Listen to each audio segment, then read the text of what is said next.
যে সরকার তিনি ৫টা বাজেট করেন, আমরা তাকে মেনে নিই, ভোট দিয়ে নির্বাচন করি, আবার তার অধীনে আমরা নির্বাচনটা কেন আসলে আস্থা রাখতে পারি না। এর মূল সংকটটা হলো যে আমরা কেউ কাউকে বিশ্বাস করি না। আমরা মনে করি ঠিক আছে ভোট দিয়ে তোমাকে নির্বাচিত করেছি, দেশ তো চালাইতে হবে, সুতরাং তুমি চালাও, কিন্তু তুমি যদি আবার নির্বাচন দাও তুমিও হাসিনা হবা।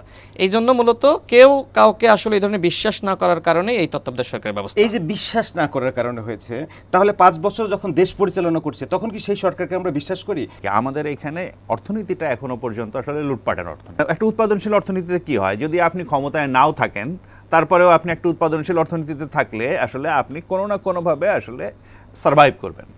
লুটপাটতন্ত্র কি করে, যে আপনি ক্ষমতায় নাই মানে আপনি হচ্ছে পুরোটা আসলে এই মানে ফিল্ড থেকে আউট।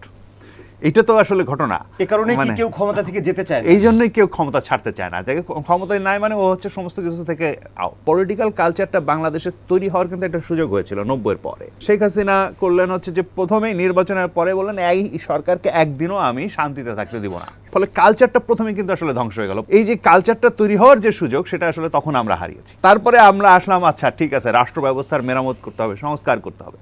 এখন এইটার সুযোগ এখন আমাদের সামনে এসছে, সেটাও যদি আমরা না কাজে লাগাতে পারি তাহলে তো বাংলাদেশের এই রোগের কোনো ওষুধ নাই।